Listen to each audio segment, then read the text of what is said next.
we're back here on clbTV and WFO Mix 1080 AM WUFO, talking about the world of sports here with our weekly sports update. This week I am joined by my good friend Greg Glover for the first time. He's been a long-time commentator with me on the #1 sports show in the nation, yes, bar sir. none. We are talking about the Buffalo Bills and the NFL in general. Where are things going? What is starting to shape up with the playoffs? Also, we are talking about the new downtown stadium complex, in which I have found out that the county is trying to strengthen the cement, which you see behind me, of the upper decks, because the upper deck cement at Ralph Wilson Stadium is crumbling. This came from Ralph Wilson himself in his statement, if you check the Buffalo News article from 2012, written by Denise Jewell G. This is what we're talking about. This stadium is crumbling. It's not going to get any better. They're trying to sell the taxpayer and the fan a bill of goods that this stadium can last. It cannot. It cannot. These are not renovations. These are Band-Aids on a problem that's not going away. And if you examine the pictures, you see steel reinforcements that they're putting up. You see the workers trying to put these Band-Aids on a crumbling stadium. And as you well know, Ralph Wilson Stadium is 50 feet below ground level. And the ground has shifted. When the ground shifts on your foundation in your house, what do you get on the upper floors? You get cracks. And that's exactly what is happening in Ralph Wilson Stadium. We are talking about this, but we're also talking about the NFL and the Buffalo Bills. Greg, what is your opinion of the Buffalo Bills so far? They've got about, 6 games? Well, when this comes out, they will be down to 5 games left. And they'll be approaching their bye week. This is a team that needs a bye week. It doesn't look very promising for them at this point. Well, I think what we need is what we've been talking about for the longest. We need a greater coaching staff with experience. We need that. Pat, what did you say? Our coaching staff is a combined roughly. Well, I looked at on the offensive side of the ball. My biggest study was the skill positions: tight end, wide receiver, running back, and quarterback coach / offensive coordinator.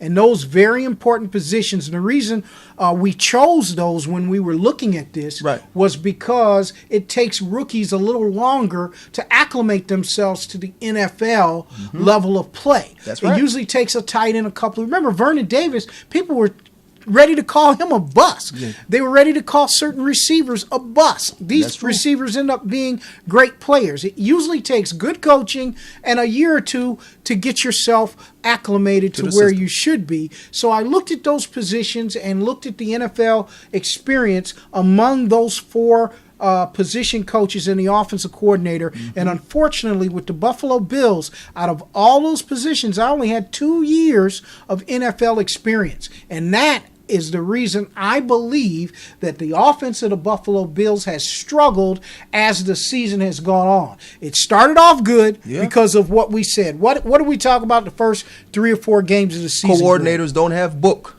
on you early in the season, but after a while, as the season goes on and progresses, coordinators get smarter, they get booked, they study, and they plan, and they prepare.